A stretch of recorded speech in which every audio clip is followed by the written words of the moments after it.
who hike the trail, they're at a crossroads. Even if they're 20 or 60, they're at a crossroads, you know? And maybe the 60-year-olds wish they took a different road than they did, but either way, they're, you know, earlier in life, but either way, they're at a crossroads.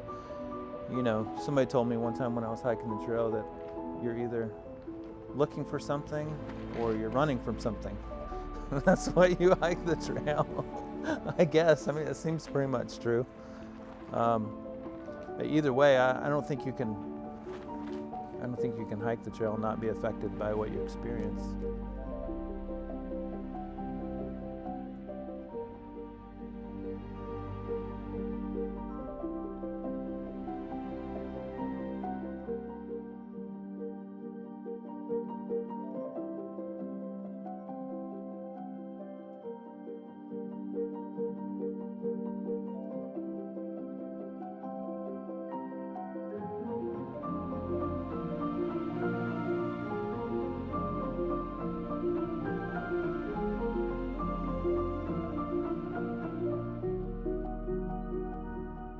Sweet, man. Okay. Thanks. Thanks for taking the time to be with me right now. Right now we're at Gladheart Farm, correct? We're sitting in this beautiful little greenhouse you got here. There's quite a few of them. We got 1, 2, and then another just down the way. I actually was able to do some volunteer work on this farm last summer. I had a great time. Met some wonderful people, including yourself. Do you mind just introducing yourself? My name's Nathan. Yeah. So we got to talking just a couple weeks ago. I was here. I stopped by to pick up some of those wonderful mate bars and some milk and some good stuff. And you mentioned you have some experience on the Appalachian Trail. Is that correct? You did a big hike in 2008. Yeah, I've hiked the whole trail. I guess in a roundabout way, you could say that's how I wound up here at Gladheart Farm. It was I guess it was a long time ago. It was 2002 was the first time I did a big hike on the trail, and tried through hiking in 05. Got hurt in Connecticut, and then went and finished up in 2008. But yeah, I hiked the whole trail in a roundabout way. But nice. So you mentioned you got hurt. What ended up happening there? I was just hiking in sandals, you know, it's just kind of hiking in sandals, overdid it on my feet, and too many miles at once, and just eventually had to get off. Yeah. But it was difficult, but it all worked out for the good. Yeah. So. And I know prior to hiking, you had some experience doing trail maintenance up in southern Maine, Is that correct? Yeah. I was telling you about how almost immediately once you got into the part of Maine where the trail is maintained by the MATC over from the AMC, that the trail it is wonderful. It's graded well as it can be in New England. There's lots of good erosion control, just beautiful trail maintenance. In particular, I noticed all the different stone structures and how you guys carved the trail out of the rock and stone in the ground. It was beautiful. So yeah, I was just admiring some of that when we were talking last. But you mentioned that it's kind of, from the trail, that's kind of how you got introduced to this community. Is that correct? Mm-hmm. How I got involved with this from the trail, you said? Yeah, and what are we referencing as far as this? Well, we're called the 12 Tribes. I guess if you've hiked the trail, more than likely you came across like you did. Came across one of our hostels. We only have, we have one main hostel up in Rutland, the Yellow Deli, people know it as. And then there's a farm outside Harper's Ferry we host hikers on also a little bit. This farm actually isn't too far from the trail. It's about half an hour to the trail from here. So how I got involved with, how I ended up here I guess it's just life. Like life happened, Gotcha. I mean, it was a challenging point in my life. Like I was, how old was I? I was 23. I was 23. I was finishing up the trail. It was like transition. Like, I mean, you look at, it's like a transition point in my life for sure. Like, I don't even know like if you could call it a transition. It was more like, it was like a crossroads. Like really, people who hike the trail, they're at a crossroads. Mm-hmm. Even if they're 20 or 60, they're at a crossroads, Yeah. And maybe the 60-year-olds wish they took a different road than they did, but either way, they're, earlier in life, but either way, they're at a crossroads. Yeah. Somebody told me one time when I was hiking the trail that you're either looking for something or you're running from something. That's why you hike the trail. Yeah. I guess. I mean, it seems pretty much true. But either way, I don't think you can. I don't think you can hike the trail and not be affected by what you experience. Mm-hmm. So, yeah, it was like it was a crossroads when I met the community. When I was hiking the trail, that whole period of time in life, doing trail work and traveling and hitchhiking around the country and hiking the trail, it's like it was a major crossroads, I mean, is a deep question. I went to college. Yeah. I was responsible. I had jobs. Mm-hmm. But I just didn't fit in. I didn't understand. Like I wanted more to life. I couldn't see myself just like sitting in the classroom. Couldn't see. It's like I wanted to kind of experience things more because, like in 2002 when I did that first hike, like I think you get. Like hiking the trail, I got exposed to like concepts and interactions and relationships with people that you just don't get in like a everyday kind of mundane routine, And so I finished the trail October 1st, 2008 on top of Mount Washington. And it was very bad weather that time, like, like 35 degrees and raining and freezing rain and like 60 miles an hour. And Yeah. it was bad weather. So I get up there and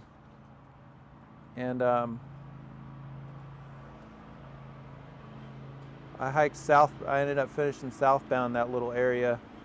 So I went from Osgood to Mount Washington, like over the presidentials. You remember that? And Yep. went south, Osgood tent site. And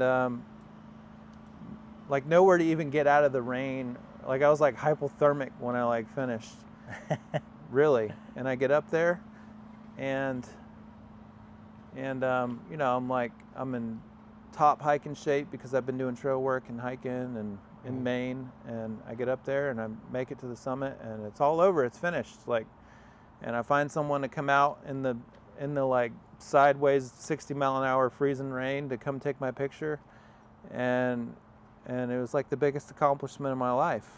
Like up to that point, like I was 23 Mm-hmm. up to that point, and no one was there. Nobody cared. Mm-hmm. Nobody was there. And I think a lot of hikers like get to that point when they finish the trail, like now what? And so literally I was like broke. I was homeless. Yeah. I dropped out of college. Like I sold my car. I had $25 in my pocket. Like my parents were like, "We're not loaning you any more money." Yeah. You know what I mean? And now I'm standing on this mountaintop in northern New Hampshire in the off season. And at that point in time, I was living in Colorado and South Texas. And so I'm like, 2,000-3,000 miles from home, and I got no money. Yeah. And the biggest accomplishment of my life, and it's finally over, and I finished, and it's like no one's there. Who cares? Like Yeah. no, and it was very like now what do I do with my life? You know, like now what? And I remember walking into the visitor center up there on top of Mount Washington, and just trying to warm up, like a soaked to the bone, you know, hiking all day long in that kind of weather, like in a pair of running shorts and a hat and gloves. You know, there's not you can't wear rain gear and be dry in weather like that. You just got to keep moving. Yep. And got somebody to give me a ride down the mountain, and they finally graciously gave me a ride down the mountain and then dropped me off at the bottom of the mountain in the rain. And I'm like, okay. And then I'd spent like 3 hours hitching into Gorham, spent the night at the barn. I don't even know if it's still going, but Libby House, I think that's Libby House yep. is what it's called now. Uh-huh. In Gorham, spent the night, watched the Red Sox playoff game all by myself, and had a celebration sub from Subway, and I'm like, now what? You know, now what do I do? Like, I'm in northern New Hampshire. I just finished this trail, and like what? You know, it's supposed to be like the trail, like transitions you into something. You know, like it changes you, right? Like Yeah. Change is supposed to be for a good thing, and so it's like, okay, now what? But like you say, well, how did you meet this community and things like that? Like a month earlier on that hike is when I first crossed paths with the 12 tribes communities. But at that point in time, I wasn't really. It was just like a cross paths, you know. I didn't really know what I was doing or what. Like I just had tunnel vision to finish the trail, and then I finished it, and it was kind of, What do I do now? what do I do now? Yeah. But I had met the community, Okay. so I guess that's like a little snapshot, you know, into where my life was at Yeah. when I met the community, when I hiked the trail, you know. So would you say that it was the desire for community that originally kind of brought you to this place? Because I know that's something that you referenced with your hike is, and even after your hike, you felt that in a lot of ways you were just kind of on your own. You're by yourself. You didn't have a whole lot of support, a whole lot of people around you to cheer you on. Would that be accurate? Yeah, I mean, I felt like I didn't fit in with with everything. Like I didn't fit in college with, you know, like I didn't fit in. Like I feel like the trail gives you a certain perspective on relating on people, being around people, having relationships, and then you're experiencing this kind of like pseudo temporary community kind of a thing on the trail, and it's nice. Like people are taking care of each other. Trail magic. Let me give you a ride. Like, oh, I'll get your water for you. Like whatever. But then the trail ends, and then you're alone. And now what? You know? Mm-hmm. Okay, I'll go hike another trail. You know, or whatever. But so I don't know. I guess I just didn't. I didn't know where to go next. Is where I was after the trail, you know. So I just kind of kept traveling, and I wasn't really looking for like a community, so to say. But I think there were certain things that were in my heart that I felt like I tried to live by. Were those ethics or those morals? Was it something spiritual? The things I mentioned that trying to live by? Yeah. Well, like I really didn't. I really felt like there was more to life than money. Mm-hmm. You know? And I felt like there was more to life than just going to school to work a job that you don't want to have, you hate, or dreading going to work, or Yeah.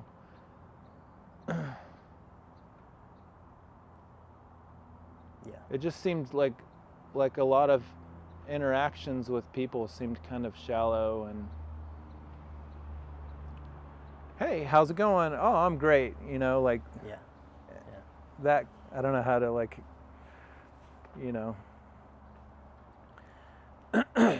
So I felt like I was like had a different pattern of thinking. I had a different pattern of thinking than like a lot of the people around me when I was going to high school. Like I wasn't interested in just going and partying all the time. I wasn't interested in like having the fanciest car, like being the greatest athlete, or going to the best college, like, you know what I mean? Like, and I feel like that hiking the trail, that section when I was 17 got me started into that. And then by the time I finished the trail, I was like sealed into that. Like, there's got to be more to life than these surface things, And really, if you take away all the surface things, what do you have left? Relationships. And some of us are like dirt poor. If you take away all the physical things that we have, some of us are like dirt poor. Like don't know how to interact, don't have like meaningful friends or connections. And so you could say community, but I think I was subconsciously maybe like searching for that, I guess. In all my travels, I hitchhiked across the country, like all up into Canada, hiking the trail work, like all kind of like with no money. Like I would do it with no money on purpose sometimes, just to see who I would meet and see where I would wind up. Because if you get in a car with like $1,000 and a full tank of gas, like, okay, I'm going to go here, and so then you do it. And you book your reservation at Acadia National Park or Great Smoky Mountains, and that's what you get. Yep. You get your tent camping site, and you do your thing, and you go home. And you knew what you were going to expect, and that's what you got. Mm-hmm. But I didn't want that. I wanted to interact with people and kind of be led and see where I ended up. And so that was kind of like that was kind of what got me in that place. Yeah. That's what got me in that place in New Hampshire, on the top of the mountain in bad weather all alone, It's like kind of going out on a limb, but I don't regret it. And it's crazy what happened to me after that, really. I could tell you that story if you wanted to, but yeah, absolutely. I'm game for hearing it. Yeah, so I finished the trail, and no money, no plan. After I paid for the hostel in Gorham and ate my sub, I had $6. And I don't even think maybe I had a cell phone or not. This is 2008. Yeah. This is October 2008. I don't even know if I had a cell phone, but anyways, I had different friends that I knew from doing trail work and hiking and stuff, and I hitchhiked down the East Coast. Should I tell this story, or is it? Yeah, sure. I hitchhiked down the East Coast, staying with different people, and different people I knew. Had crazy experiences doing that, going from the Whites down to Boston, down to DC, down to Myrtle Beach, over to Johnson City, Tennessee. And then one of my friends there, he got me a bus ticket out to Colorado, and I was living in Colorado for a while, for like a month. And I just didn't know what I wanted to do. Like, I had difficult situations there, and I remember being there hanging out one night with some of my friends, and my friend came up to me, and he was like, his name was Fred. I won't say his last name. I remember his last name, but And he came up to me and he punched me. And I'm like, and instantly it was like security and police and whatever, you know, a big like, oh my goodness, what's happening? Yeah. And he comes up to me, he's like, man, you are the most depressed, like sad kind of person I know, but you've done more than anybody I know. You've traveled here, traveled there, hiked here, hiked there. You do whatever you want, basically, like real spontaneous. You have a good job, but you're miserable looking. Like, he said, I'm not going to sit here and watch you do, like, just mope around. Like, you need to just get out of here and go do what you need to do. And I was like, okay.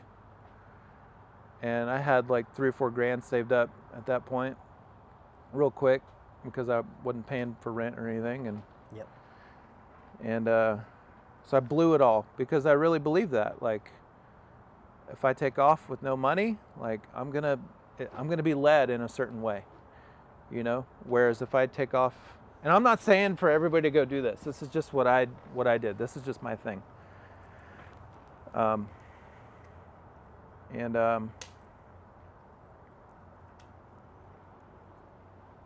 So I blew like $3 grand in like 2 days. Bought my friends stuff, this and that, out to eat, whatever, gave stuff away, whatever. And it was like a couple days after Christmas, 2008. Like, I just finished hiking the trail a couple months earlier. Just hitchhiked across the country, basically. And I'm like, I'm just gonna see where I end up. I gotta find out, like, what's next. Like, what's next after the trail? Like, I can't go back into working. I can't go re-enroll in school. Like the perspective I have, the thoughts that I think, I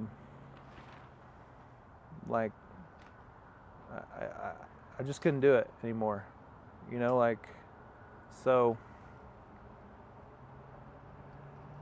yeah, I had one of my friends drop me off at the interstate, and they're like, where are you going? And I'm like, I don't know. I had $20, and it was going to snow like 3 feet the next day. Nice. And I had my backpacking gear, like still all worn out from hiking, and took off hitchhiking. And I got a ride going south, so that's where I went. That's where I went, was south. And had some oh man, it's crazy experiences on that trip. Yeah. I don't know if you want me to get all into that, but yeah, I took off hitchhiking south.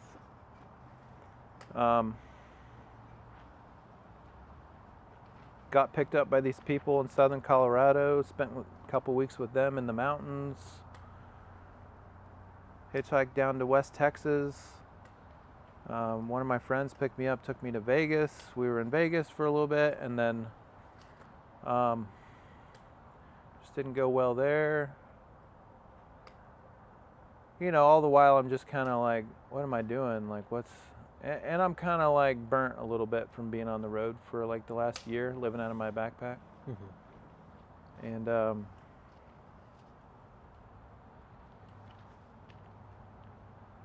I ended up in northern Arizona, like living on the side of the Colorado River in this like little homeless camp with no money, and just in a real like needy kind of place. And one of my hiking buddies called me, and he said, you got to try woofing on a farm. Get off the road. You sound burnt out. I'm like, what's that? He's like, oh, it's kind of like volunteering on an organic farm. So went in the library, looked it up, and the name 12 Tribes popped out. And so I was like, oh, okay, I don't know, those were the people in Rutland that when I was hiking last fall, I'd stayed at that hostel. It was real small when I stayed at. It was like 6 beds or 8 beds or something. And came across the name 12 Tribes on the computer, and I was like, all right, I'm going to go hitchhike there. I'll go there. Called him up. Yeah, come on over. So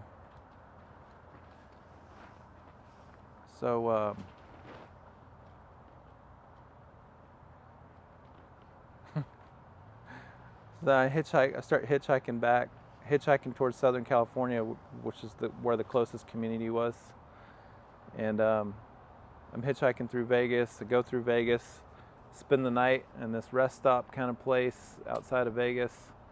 Wake up in the morning, I go over to the on-ramp, and this is how I met the community, I guess. Hopefully it's not too long, but go over to the on-ramp, and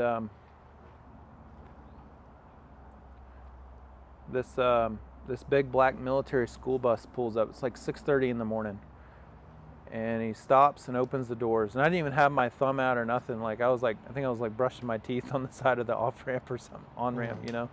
Wasn't even ready to start hitchhiking, and then this voice goes, "You need a ride?" And I'm like, I walk over to the front, and it's this big, like, Santa Claus looking man driving the bus. Big beard, kind of a bald head, white hair. Real nice man. And he says, "Where are you going?" I said, "I'm going to, like, Orange County." And he's like, "Okay, well, I'm going to Newport Beach. Hop on in." I didn't know where that was. And I'm like, "Okay." So we start riding from Vegas towards Southern California. And he's like, "What are you doing out here? Like, what's your story?" You know, so I tell him the whole thing, and he's like, "Whoa, like, wow." He's like, "Maybe you should come work for me." Like, I had no money. I've been, like, not even for food, like, no money. I wasn't, like, begging for money and food and stuff, but, you know, it was in a needy place. But he's like, "You gotta come work for me." So he takes me down to his house on the beach and says, "Hey, come work for me. Do this project on this bus for me for a couple weeks. I'll pay you $100 a day, and you can stay in my yacht. And here's a bicycle. I'll get you a bicycle to travel between the yacht and my house." and you can just work for me for a couple weeks. And he was true to it. He paid me like $150 a day to work for him. Real nice guy. Like, yeah. I did some welding stuff for him, and, you know, fabricating stuff on his little bus, and stayed on his yacht. He gave me the key to the yacht club and rode around the beaches on the bicycle he gave me. And That's cool. And it was like quite the transition. Like, you know, like, literally the day before, I was in a homeless camp on the side of the Colorado River in northern Arizona. Yeah. And now I'm literally 24 hours later going to bed in a yacht in Newport Beach. Yeah. You know, like, That's if you leave your house with your car and all your money and your reservation, it doesn't happen that way. But so I felt like but I was, like, confronted with something, because I worked with him for a couple weeks, and then he says, "Hey, me and my wife, like, we like you. You know, you seem like you're an honest person, and, you know, we want to offer you a job. Come down and work for us. And we just bought this property in Baja California, and you can come down and work for us. We'll pay you $150 a day down there. And we're building this house on the beach. You can come just help us and work for us and be our little helper, you know?" Yeah. And just think about it. We're going to Costa Rica for a few days, and we'll be back, and you can come with us when we get back. And I'm like, you know, flashback to my friend in the restaurant, like, "Go do what you need to do. Like, you're the most miserable person. You've done the most, but you're the most miserable person. Like, what's wrong with you?" You know, like, flashback to, like, the mountaintop, you know, Mount Washington, like. And I thought about it, and I'm like, this isn't what I'm looking for, you know? Like, I knew it. Like, in my heart, I knew it. And it's like that. Like, things have to be, it's like I had to, like, go with what I sensed in my heart. And Because remember, I was on the way to the community, the 12 tribes. Go Yep. visit this organic farm. You know, I talked to my hiking buddy, like, you need to get off the road. And so I said, okay, you know what? Here's your money. Here's your key to the yacht. Here's your bicycle. No thanks. And I left right then. And I took off from the yacht, hitchhiked over to the farm in Southern California, the Morningstar Ranch. And it's outside San Diego. And I still had other opportunities on the horizon, but that's how I came to the community. I went there just to stay for a week or two to get off the road, and I ended up not leaving.